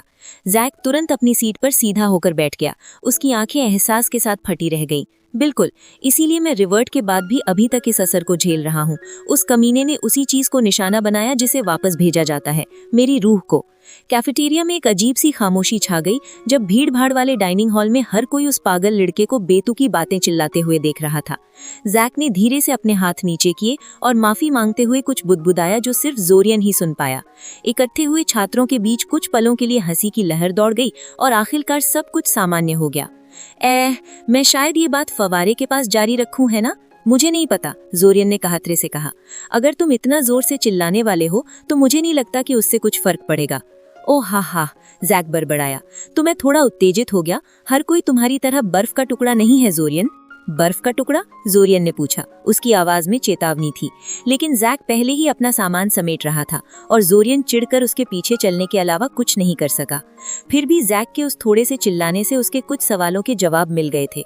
तो ये उसकी यादें नहीं थी जिसे वापस भेजा गया था, वो उसकी रूह थी। ये इस बात को अच्छी तरह समझा देगा कि हर बार शुरू करने पर उसकी स्पेल वर्क और शेपिंग स्किल्स क्यों नहीं गायब होती थी। ये सबको पता था कि जादू रूह से गहरा संबंध रखता है, भले ही कोई भी उनके बीच के असली तरीके को नहीं जानता था। जब वे आखिरकार फव्वारे के पास पहुंचे तो जैक कुछ सोच विचार वाले मूड में लग रहा था। इसलिए जोरियन ने फव्वारे के कुंडे में तैरती रंग बिरंगी मछलियों के झुंड को देखने के लिए थोड़ा वक्त निकाला। उसे सच में उन बेचारी चीजों पर तरस आ रहा था, क्योंकि उनके ज्यादा समय तक बचने की उम्मीद कम थी। सालों से फव्वारा खराब पड़ा था और ये तो बस सामान्य से ज्यादा बड़े समर फेस्टिवल की वजह से था कि इसकी मरम्मत की गई। इस बात की कितनी संभावना थी कि एकेडमी इस मौके के बीत जाने के बाद भी इसका रखरखाव जारी रखेगी? बहुत कम। और इसकी संभावना तो और भी कम भी कि इसे मछलियों की जिंदा रहने लायक अच्छी हालत में रखा जाएगा। उनके दिन गिनती के रह गए थे। जोरियन, जैक ने उकसाया। मुझे बताओ, तुम टाइम ट्रैवल के बारे में क्या जानते हो? जोरियन ने पलकें झपकाईं। खैर, ये तो बहुत सीधा सवाल था। Time travel? जोरियन ने उतनी ही उलझन के साथ पूछा जितनी वो नाटक कर सकता था। ज्यादा नहीं, मुझे लगता है। उसका इस सब से क्या लेना देना है? उफ, खैर, जैक शब्दों में लड़खड़ाया, घबराहट में अपनी ठुड्डी खुजलाते हुए। तुम शायद सोचोगे कि मैं पागल हूँ, लेकिन मैं एक तरह का टाइम ट्रैवलर हूँ। वाह, जैक के अंदर जरा भी चालाकी या बारीकी नहीं थी, है ना? तुम बहुत बूढ़े तो नहीं दिखते, जोरियन ने कहा। अगर तुम भविष्य से आए हो तो वो बहुत दूर का नहीं होगा। नहीं, ये कुछ ऐसा है कि समर फेस्टिवल की रात को पूरी दुनिया खुद को रीसेट कर लेती है और मैं अकेला हूँ जिसे याद रहता है कि क्या हुआ था। ये समझाने का एक दिलचस्प तरीका था। हालांकि पूरी दुनिया पर असर डालने वाले स्पेल का विचार काम करने वाले टाइम ट्रैवल मैजिक के विचार से भी ज्यादा बेतुका था। मैं इस महीने को जी चुका हूँ, भगवान, अब तक कम से कम 200 बार, जैक ने आगे कहा। सच कहूँ तो अब मैं गिनती भूलने लगा हूँ। रुको, तुम इसके बारे में ऐसे बात कर रहे हो जैसे तुम इसे रोक नहीं सकते, जोरियन ने अपनी आवाज में थोड़ी घबराहट को बिना छुपाए कहा। खुशकिस्मती से जैक इतना परेशान लग रहा था कि उसने ध्यान नहीं दिया। यही तो बात है, मुझे नहीं पता कि मैं इसे रोक सकता हूँ या नहीं, जैक चिल्लाया, इससे पहले कि उसे एहसास हो कि वो क्या कर रहा है, और वो चुप हो गया ताकि फालतू का ध्यान न खींचे। मुझे पिछले रिवर्ट में इस स्पेल से मारा गया था और जब मैं अतीत में वापस लौटा तो इसके असर पूरी तरह खत्म नहीं हुए, जोरियन ने भौहे से कोड़ी। पिछले रिवर्ट? बाकी 7 का क्या? क्या जैक ने किसी तरह उन्हें छोड़ दिया था या उसे बस वो याद नहीं थे? जोरियन को ख्याल आया कि लिच के स्पेल के बाद के असर उससे भी ज्यादा गंभीर हो सकते थे जो वो अभी देख रहा था। क्या होगा अगर जैक ने पिछले 7 रीस्टार्ट्स कोमा में बिताए हों? हालांकि इससे ये सवाल उठता था कि उसके गार्डियन ने उसे लापता क्यों बताया, बजाय इसके कि किसी हीलर को लाते। मुझे लगता है कि ये वाकई एक सोल मैजिक स्पेल था, जैसा तुमने कहा था, जैक ने आगे कहा। अब मुझे इन चीजों से बचकर रहना होगा। जो भी हो, पहले मुझे लगा कि ये बस कोई बुरी बीमारी है जो ठीक हो जाएगी, और एक हद तक मैं सही था। मैं आज की सुबह के मुकाबले अब काफी बेहतर महसूस कर रहा हूँ। बस बात ये है कि सिर्फ मेरा शरीर प्रभावित नहीं हुआ था। जब से मैं जागा हूँ मेरा दिमाग थोड़ा अजीब और धुंधला सा रहा है। ओ नहीं, मुझे याद नहीं है कि मैंने ये टाइम लूप शुरू कैसे किया, या ये कि इसे शुरू करने वाला मैं ही था। इस समय मेरी याददाश्त में ऐसे बहुत सारे खाली हिस्से हैं। मुझे उम्मीद है कि सब कुछ मुझे वापस याद आ जाएगा, लेकिन जोरियन बिना किसी भाव के दूसरे लड़के को घूरने लगा। असल में वे दोनों बहुत बड़ी मुसीबत में थे। हालांकि ऐसा लगा कि जैक ने जोरियन के गंभीर चेहरे का कुछ और ही मतलब निकाला। तुम्हें मुझ पर यकीन नहीं है, उसने फैसला सुनाया। ये काफी अजीब और अविश्वसनीय बात है, जोरियन ने कहा। अगर वो खुद इससे ना गुजरा होता तो वो उस पर यकीन नहीं करता, बिल्कुल नहीं। लेकिन मैं काफी खुले दिमाग वाला इंसान हूँ। चलो पल भर के लिए मान लेते हैं कि तुम सही हो, उसका मुझसे क्या लेना देना है। जैक ने उस पर अपनी भौहें उठाईं। जाहिर है उसे किसी चीज पर हैरानी हो रही थी। तुम अपने दूसरे रूप से वाकई बहुत अलग हो। मेरा दूसरा रूप? जोरियन ने जिज्ञासा से पूछा। हाँ, जैक ने सिर हिलाया। मेरी याददाश्त कुछ चीजों को लेकर धुंधली हो सकती है, लेकिन मैं तुम्हें अच्छी तरह याद करता हूँ, ज्यादातर इसलिए क्योंकि तुम हमले की शुरुआत में ही मर जाते थे। जैक ने आखिरी जुमला बहुत धीमी आवाज में बुदबुदाया, जो शायद सुनने के लिए नहीं था लेकिन सुना गया। जोरियन ने ऐसे नाटक किया जैसे उसने सुना ही ना हो। तुम पहले जैसे हुआ करते थे उससे अलग थे। तुम ज्यादा चिड़चिड़े थे और हमेशा किसी ना किसी काम में लगे रहते थे। जब भी मैंने तुम्हें इस टाइम ट्रैवल वाली बात के बारे में बताने की कोशिश की, तुमने कभी मुझ पर यकीन नहीं किया। तुम्हें लगा मैं तुम्हारा मजाक उड़ाने की कोशिश कर रहा हूँ। खैर, इस तरह की कहानी बिल्कुल वैसी ही लगती थी जिससे मेरे भाई तुम्हें बेवकूफ बनाने की कोशिश करते, और जैक में पहले से ही उन दोनों के साथ बहुत सारी समानताएं थी। तुम बदल गए हो, जैक ने बात खत्म की। तुम काफी शांत हो गए हो, ज्यादा बेफिक्र मुझे लगता है। जोरियन ने भौहें से कोड़ी। उसे नहीं लगा कि उसके स्वभाव में इतना बदलाव आया है, लेकिन उसने सोचा कि इस तरह की चीज से गुजरते हुए न बदलना मुश्किल होगा। इस बात का तो जिक्र ही ना किया जाए कि जोरियन के लिए रीस्टार्ट शुरू होने से 8 महीने से ज्यादा बीत चुके थे। तो रुको, फिर मैं क्यों बदला? जोरियन ने पूछा। क्या तुमने नहीं कहा था कि पूरी दुनिया खुद को रीसेट कर लेती है? पता नहीं, जैक ने कंधे उचकाए। फिर उसने एक परखने वाली नजर से देखा। सोचा जाए तो तुम भी वहां थे ना? जोरियन ने उसे एक उलझन भरी नजर दी। वो इतनी आसानी से उसकी बातों में नहीं आने वाला था। नहीं, जाहिर है तुम्हें याद नहीं होगा, जैक ने आह भरी। क्या तुम्हें कम से कम आजकल थोड़ा अलग महसूस होता है या ऐसा कुछ? सोचा जाए तो हाँ, जोरियन ने कंफर्म किया। मैंने बिना किसी ठोस वजह से वो इलेक्टिव्स चुने जो मैंने पहले नहीं सोचे थे, और जब से मैं सायोरिया आया हूँ मैंने और भी बहुत सारी अजीब चीजें की हैं। जोरियन के ऐसा कहने के 2 कारण थे। पहला, वो देखना चाहता था कि जैक इस विचार पर कैसी प्रतिक्रिया देगा कि कोई और व्यक्ति भी उसके साथ टाइम लूप से गुजर रहा है। दूसरा, वो इस बात की जमीन तैयार करना चाहता था कि वो हर रीस्टार्ट में अलग व्यवहार क्यों कर रहा होगा अगर उसने जैक को अपने बारे में न बताने का फैसला किया।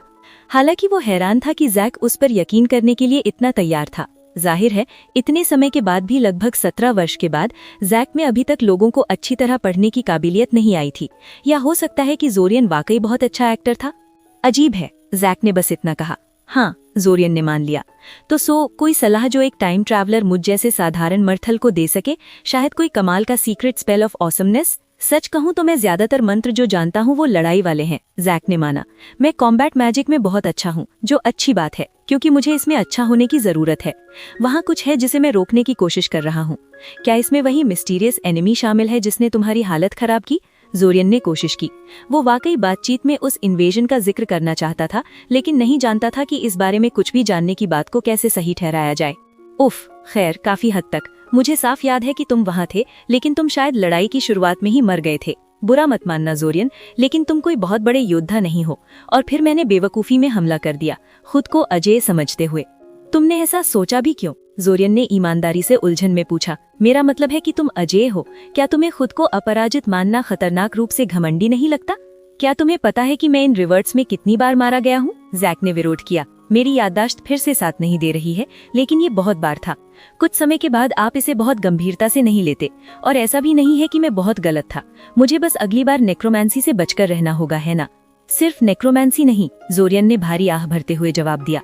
वहाँ माइंड मैजिक की भी चिंता करने की जरूरत है। दिमाग के गुलाम बनने की साफ संभावना के अलावा तुम्हारी याददाश्त में काफी सारे खाली हिस्से भी हो सकते हैं। तुम्हारा पूरा दिमाग खाली किया जा सकता है। फिर अगर तुम बहुत लापरवाह हो तो तुम पर एक गियस थोपे जाने की संभावना भी है, जो जहाँ तक मुझे पता है रूह से बंध जाता है। कुछ जीव जैसे कि रेट्स रूहों को खा जाते हैं। ये एक और चिंता की बात है।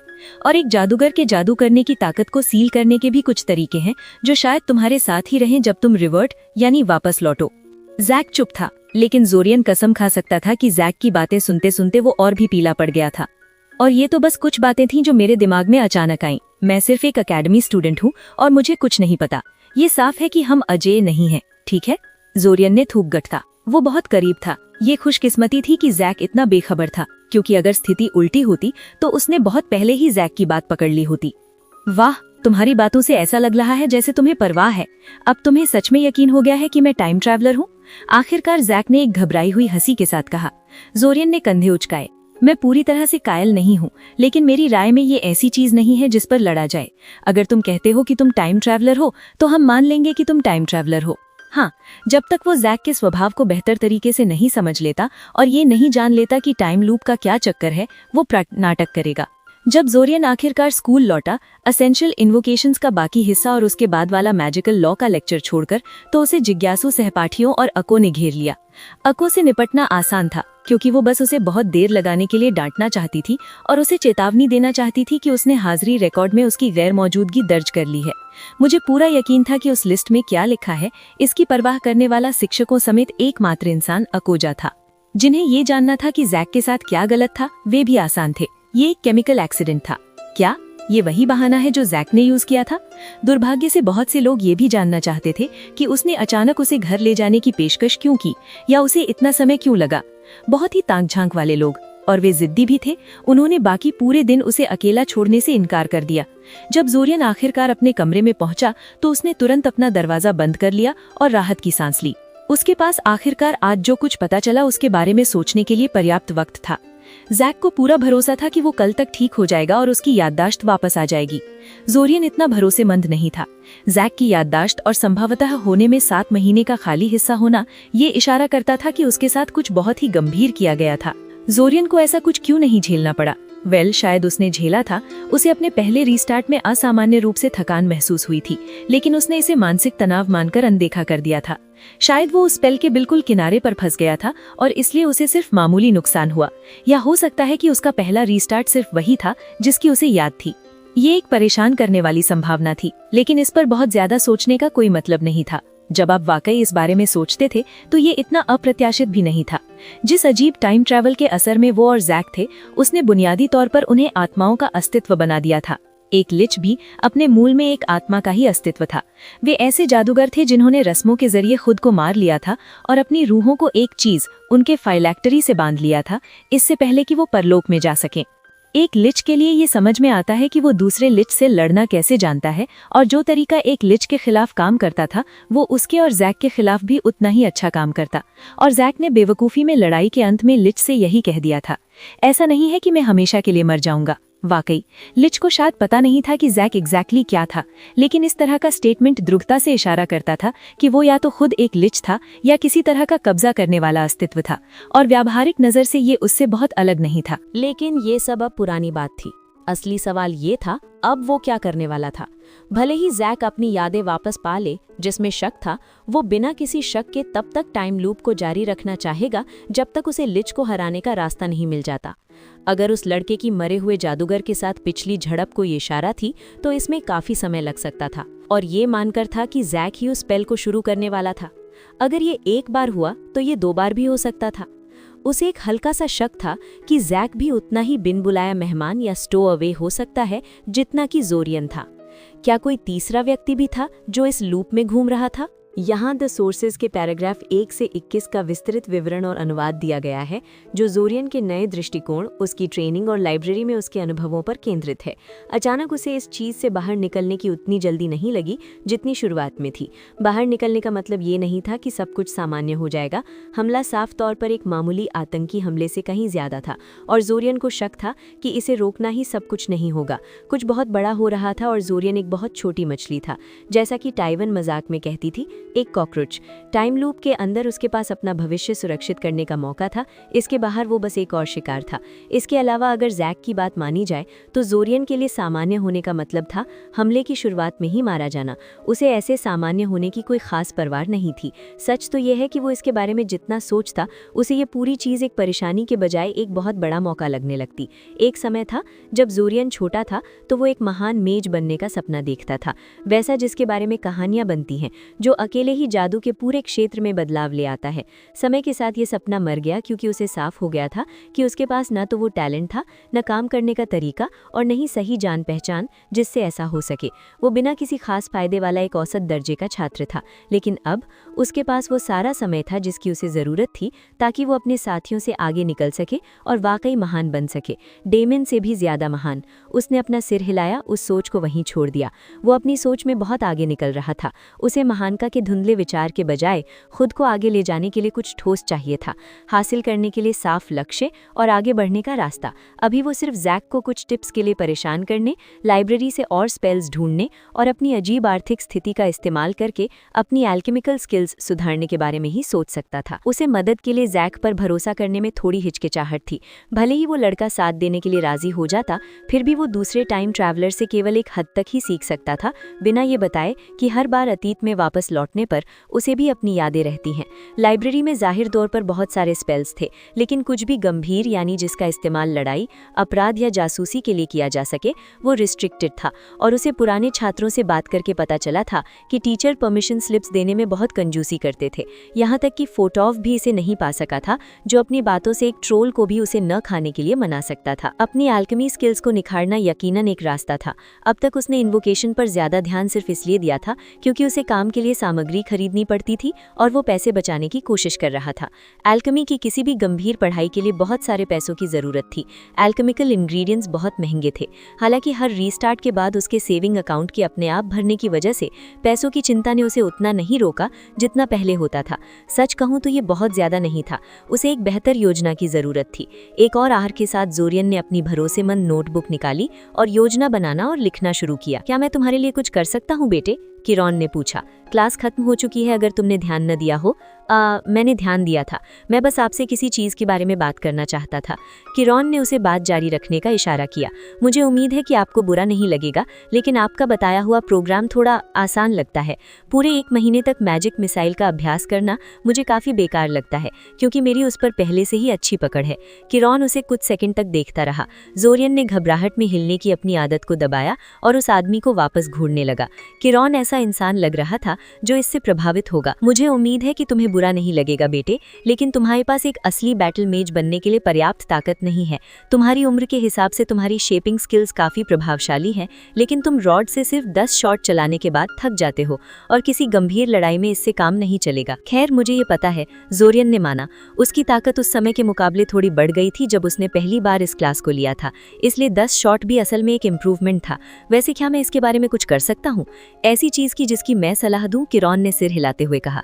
जैसे जैसे जादू में तुम्हारी काबिलियत बढ़ेगी, तुम्हारी मैनर रिजर्व्स भी बढ़ेंगी, लेकिन बाकी सबकी भी बढ़ेंगी। प्राकृतिक रूप से ताकतवर दुश्मनों के सामने तुम हमेशा नुकसान में रहोगे, जो ज्यादातर प्रोफेशनल बैटल मेज होते हैं। जाहिर है मैं तुम्हें बैटल मेज के तौर पर करियर बनाने से नहीं रोक सकता, लेकिन मैं तुम्हें इसके खिलाफ सलाह दूंगा। बहुत सारे जादू के विषय हैं जहाँ अच्छी शेपिंग स्किल्स काम आती हैं, लेकिन कॉम्बैट मैजिक ज्यादातर ताकत के बारे में है। मैं समझ गया, जोरियन ने कहा। वो बैटल मेज नहीं बनना चाहता था, लेकिन उसे लग रहा था कि उसे कुछ कॉम्बैट मैजिक की जरूरत पड़ेगी, चाहे वो उसे पसंद हो या ना हो। कम से कम वो आवारा भेड़ियों या ट्रोल से निपटने के लायक बनना चाहता था, जो उसे हमले के दौरान मिल सकते हैं। हालांकि मेरी बात अभी भी वही है, चूंकि मैं इस स्पेल को पहले ही काफी अच्छे से कर सकता हूँ और आप आगे भी सिर्फ इसी को सिखाने वाले हैं, तो मुझे क्लास में आने का कोई तुक समझ नहीं आता। किरॉन ने फुफकारा। क्या तुम मुझे ब्लैकमेल करने की कोशिश कर रहे हो? ठीक है, मुझे बुरा नहीं लगा और मैं तुम्हारी बात समझता हूँ। किरॉन ने 1 सेकंड के लिए अपनी ठुड्डी खुजलाई, अपने दिमाग में कुछ सोचते हुए। यहीं रुको। 15 मिनट बाद किरॉन एक और स्पेल रॉड, एक छोटी बुकलेट और 4 मिट्टी की प्लेटों के साथ लौटा। उसने प्लेटें जोरियन की तरफ फेंकी, जिन्होंने जमीन पर गिरने से पहले ही उन्हें तेजी से पकड़ लिया। अच्छी फुर्ती है, किरॉन ने तारीफ की। ये असल में मजबूत है, तो तुम्हें इनकी गिरने की बहुत ज्यादा चिंता करने की जरूरत नहीं है। उसने एक वैसी ही स्पेल रॉड ली जैसी वो क्लास में इस्तेमाल करते थे और उसे अपने हाथ में मजबूती से पकड़ा। मुझे तुम्हें कुछ दिखाना है। एक प्लेट मेरी बाई ओर फेंको। जोरियन ने तुरंत वैसा ही किया और किरॉन ने बिना कुछ बोले रॉड को प्लेट की दिशा में किया और शॉट चलाया। उसका निशाना थोड़ा चूक गया था, लेकिन ताकत का वो गोला असल में प्लेट की तरफ अपने आप मुड़ गया। उसे बीच में रोकने के लिए हवा में मुड़ता हुआ प्लेट धूल और तेज टुकड़ों में बिखर गई। फिर से किरॉन ने आवाज दी। जोरियन ने एक और प्लेट फेंकी और ताकत का एक और गोला उसकी तरफ बढ़ा।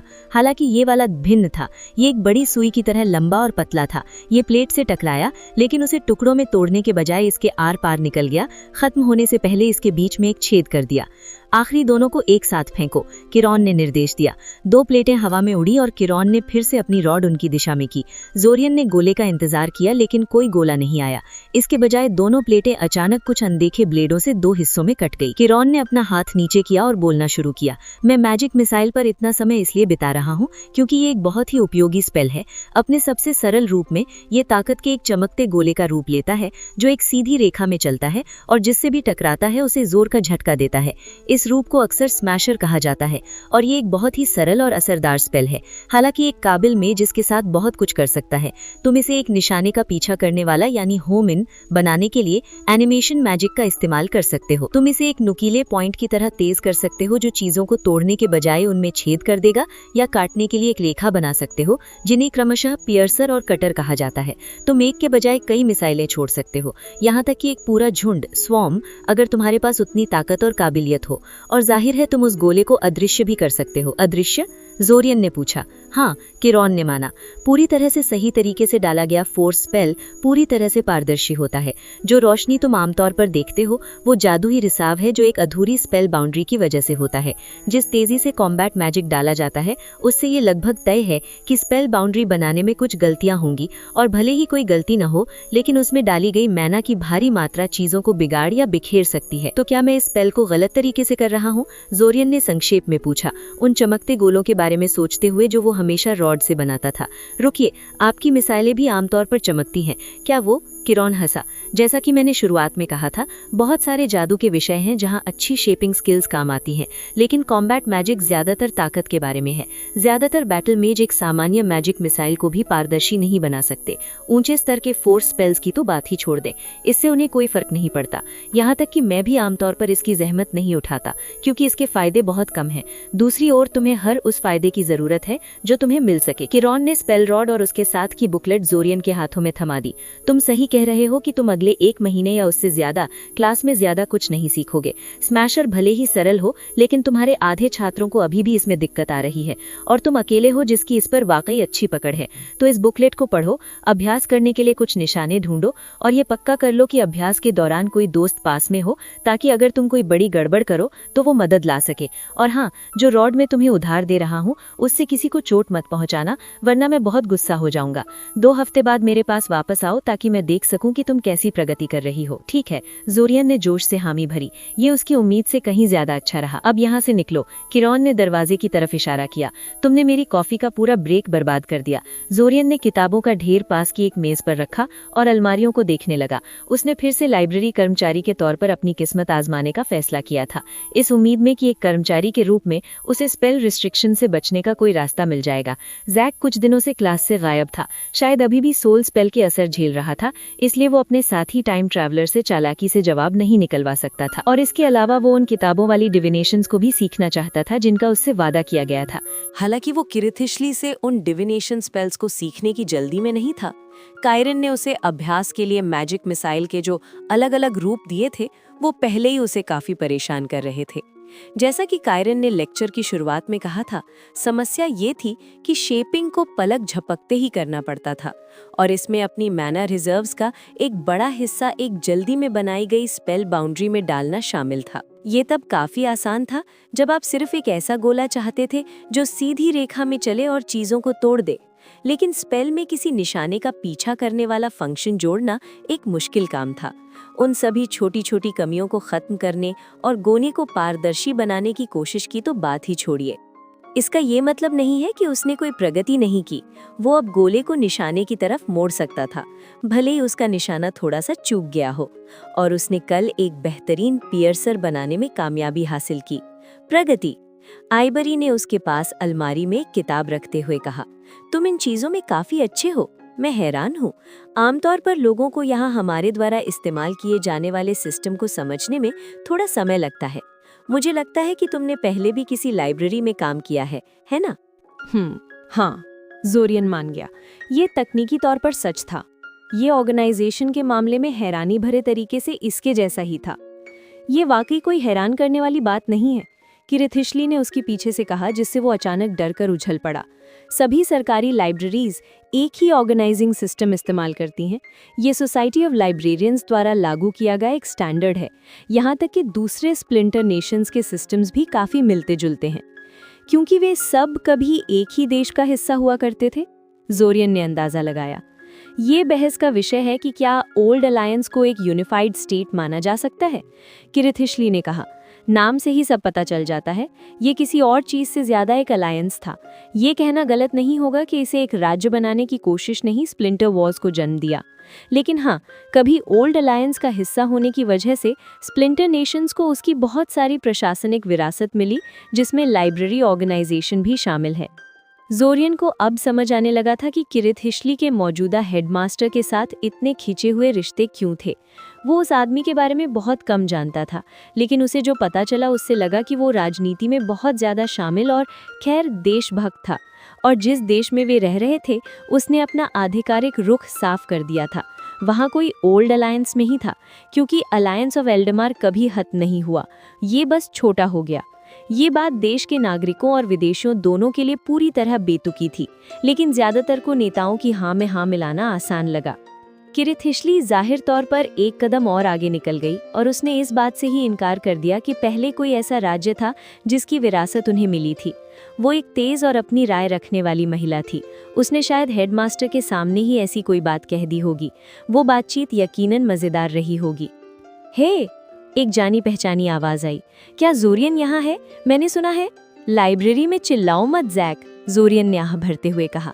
चूंकि तुम वापस अपने पुराने जोश में हो तो मुझे लगता है कि अब तुम ठीक हो। हाँ, ज़ैक ने खुशी से कहा, अपनी छाती को कुछ बार ठोकते हुए। एकदम मजबूत। क्या कुछ खाने चलने के लिए 1 घंटा है? अगर तुमने ध्यान ना दिया हो तो मैं इस समय काम कर रहा हूँ, ज़ोरियन ने विरोध किया। ये कोई मुद्दा नहीं है ज़ोरियन, हमारा आज का काम लगभग खत्म हो गया है, किरिथिशली ने इशारा किया।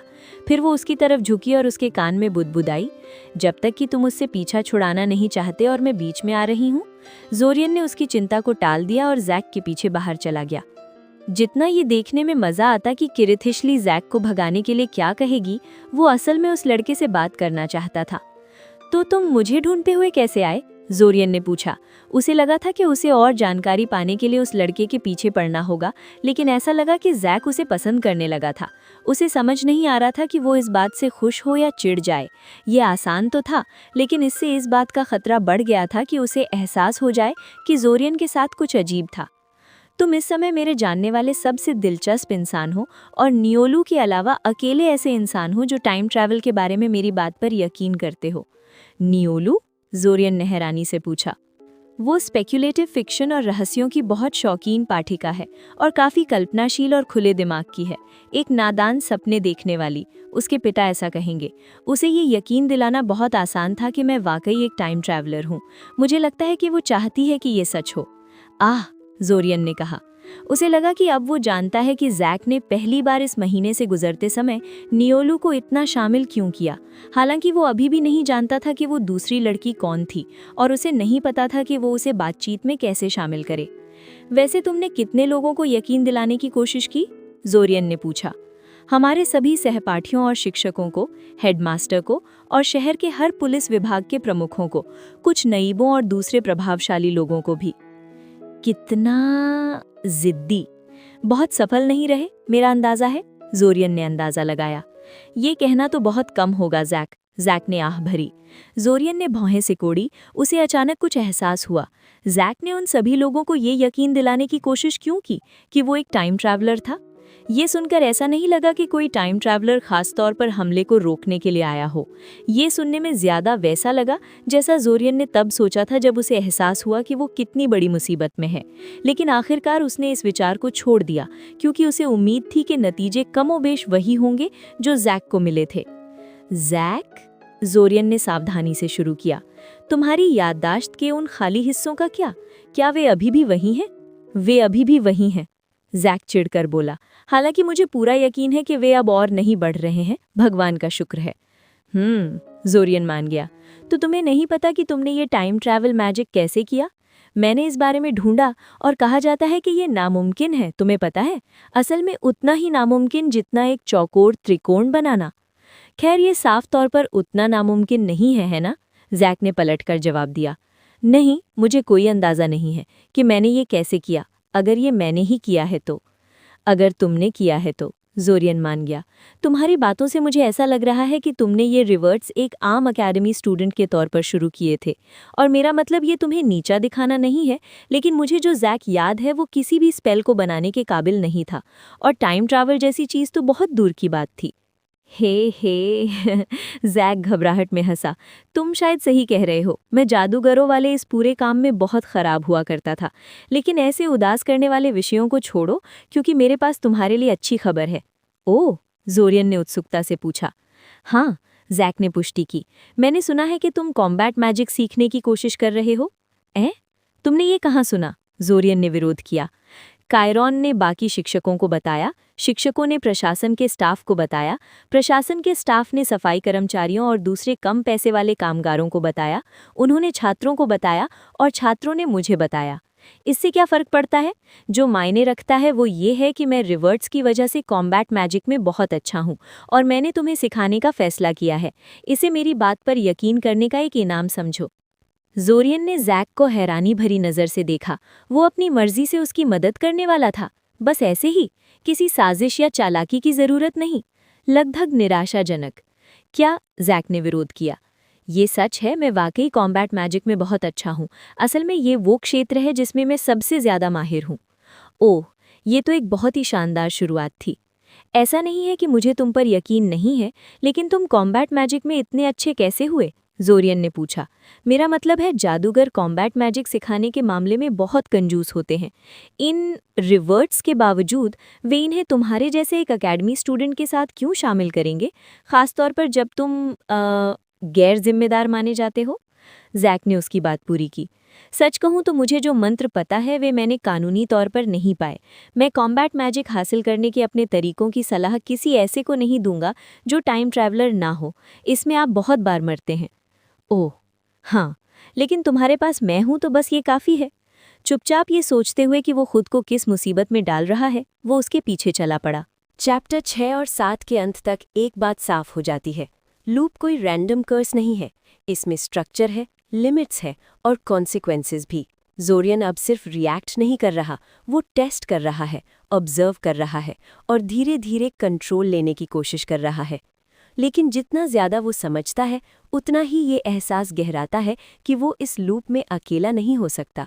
अगर आपको ये पार्ट पसंद आया हो तो वीडियो को लाइक करें, कमेंट में बताइए कि आपको लूप के रूल्स कैसे लगे और ऐसी डीप एक्सप्लेनेशंस के लिए चैनल को सब्सक्राइब करना ना भूलें। अगले पार्ट में सीक्रेट्स और भी खतरनाक होने वाले हैं। मिलते हैं पार्ट 5 में।